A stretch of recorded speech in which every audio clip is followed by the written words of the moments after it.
Hey everyone, this is Home Game, and this is not a Magic the Gathering card tutorial. So, I used to play Magic. I had a couple thousand Magic cards, when I was in junior high, many years ago. So, and a few years back, I don't know, maybe 5, 10 years back, we threw together a deck just so I could have it at the table for when other people broke out Magic. So I played a little bit then. I've never played Commander, but Magic has gone through a pretty big resurgence here lately, and I have multiple friend groups who play it now, and one of them just invited me to a Magic night. So, like I said, I've never played Commander, so I'm gonna learn sometime between now and September 14th. So I have 3 weeks or so to do it. So I started looking into how good the precons were, right? So the pre-constructed decks. And I talked to my buddy for a few hours at his place, and I ended up landing on an affordable deck that has some good reviews, which is the Riders of Rohan, the Lord of the Rings themed deck. So the idea of this deck, from what I understand, is just getting a bunch of humans to the field, and there's ways that human tokens hit the field often. So I started looking into it, and I found a YouTube channel, MTG Monkeys, and they said they have a $5 upgrade for Riders of Rohan, and what it does is it leans more into the AON commander, because there's two cards in here that you could potentially use as commanders. From what I understand, there's an Aragorn card, and then there's the Éowyn card.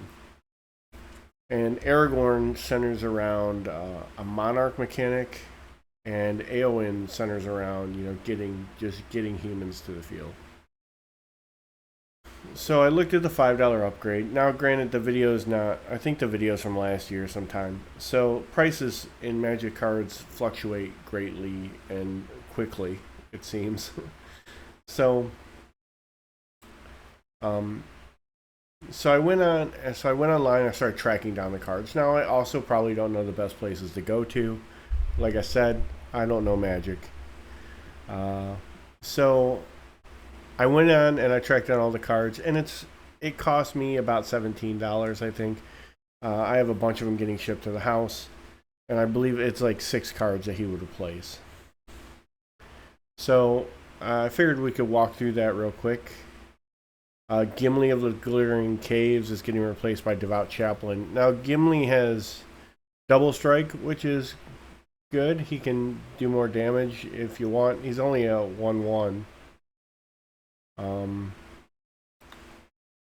Says whenever another legendary creature enters the battlefield under your control, put a +1/+1 counter on Gimli of the Glittering Caves.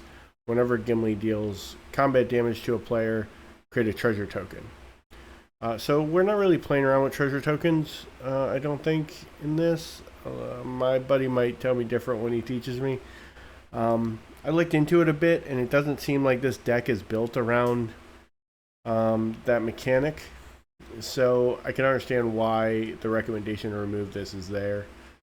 And it gets replaced with a Devout Chaplain. Says, tap 2 untapped humans you control, exile target artifact or enchantment, which is great. And we're going to have a bunch of humans on the field. So if anybody drops down an artifact or an enchantment that is really kind of getting under your skin, you can use Devout Chaplain to get rid of that. Going to replace Earthquake with Mass Appeal. Earthquake deals X damage to each creature without flying and each player. Mass Appeal says draw a card for each human you control. So we're going to be controlling a lot of humans. So if we need cards in our hand, Mass Appeal gets it there, and it gets it there for 3 mana. Lost to Legend. Put target non-land historical permanent into its owner's library, 4th from the top. We're going to replace that with Call the Coppercoats. They have Strive. I don't know what that means. Like I said, I'm not a Magic expert. This spell costs essentially costs 2 mana more to cast for each target beyond the first. But you get to choose any number of target opponents and create X11 white human soldier creature tokens, where X is the number of creatures that opponent controls. So if they have 6 things on the board, which I know is uncommon, well, it's probably not that uncommon, but watching games online, you don't see that happen super often. But if they're playing if you're playing like a mono green or something, which I don't know if people still do, that's all about like getting monsters and then getting big monsters to the field. So if you look over and your opponent's got like 6 things on the field, you play this and you just dump 6 human tokens on your side, which is the goal here. We're going to get rid of Talisman of Progress, and we're going to add Jeskai Banner. I have to admit, I don't understand Jeskai Banner, but if anybody wants to drop in the comments why this makes sense, I would love to hear it. Like I said, I'm no expert. But Talisman of Progress says you can tap it for a colorless or tap it for plains and island. This artifact deals 1 damage to you. I understand. I don't get why Talisman of Progress is worth the cost either. So, but Jeskai's Banner said you pay 3 to get 1 land out, essentially. But you can sacrifice it to draw a card. Like I said, I don't understand it, but it's probably just my lack of knowledge. It probably makes perfect sense, and I'm just not getting it. But we're going to do that because someone who claims to be an expert in Magic says to do that. Fealty to the Realm. Again, this seems to lean into the Monarch mechanic, and we're just not concentrating on the Monarch mechanic. When Fealty to the Realm enters the battlefield, you become the Monarch. The Monarch controls enchanted creature. Enchanted creature attacks each combat if able and can't attack you. So I get that this is like stepping in and taking control, right? Which makes sense. It's blue. We're going to replace it with Sanctuary Lockdown. Humans you control get a +1/+1, and you can pay 2. Tap 2 untapped humans you control. Tap target creature and opponent controls. Okay, so you can tap 2 of your humans and then you force a tap on an opponent's creature. So that's good. And then we're going to replace one of our basic planes with Minas Tirith. So Minas Tirith has an ability that says draw a card, activate only if you attacked with 2 or more creatures this turn. So it gives you an ability that lets you, if you've attacked with 2 creatures, you can tap this and draw a card if you're looking to pull some cards into your hand. So that makes sense. So these are the suggestions made by MTG Monkeys. I would suggest running down their YouTube channel because they're going to explain it way better than I can. MTG Monkeys, they have a bunch of nice budget upgrades and stuff like that on there. I'm sure they have much more. That's as far as I got into their channel.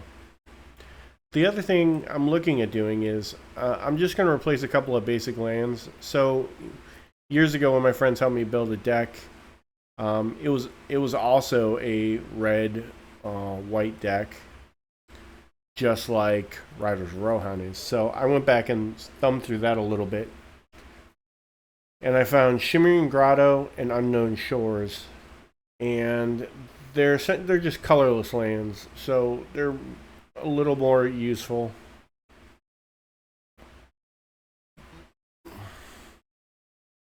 And Glimmering Shores allows you to assign a color to, essentially, if you need a color added. Like, I know back in the day it used to be like they wanted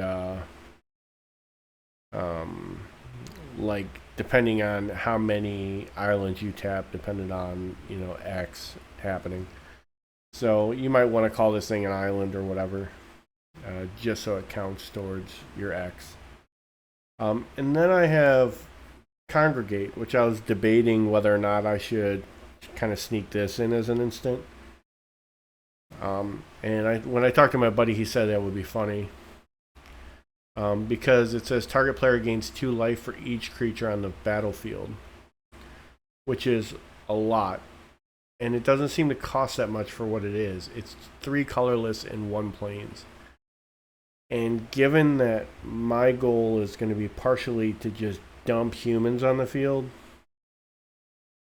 and those human tokens count as creatures, this could potentially give a really good amount of life.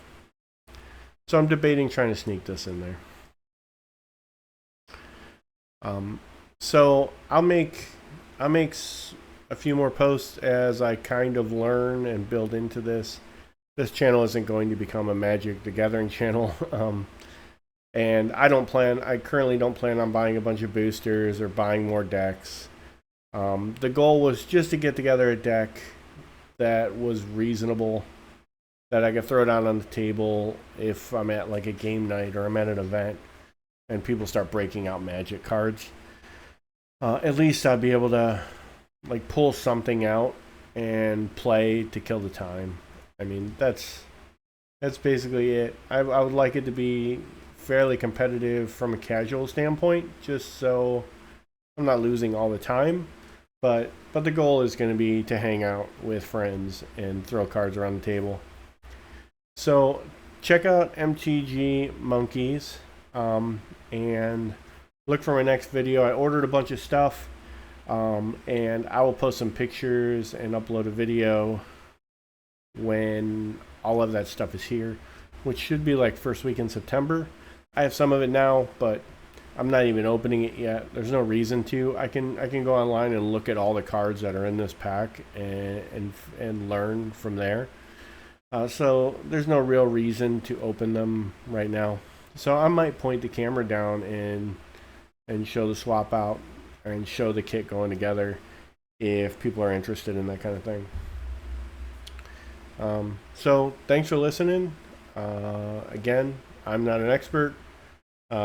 Go look at MTG Monkeys and watch some of their videos. They seem pretty okay. They seem like they know what they're talking about. And I'll see you next time.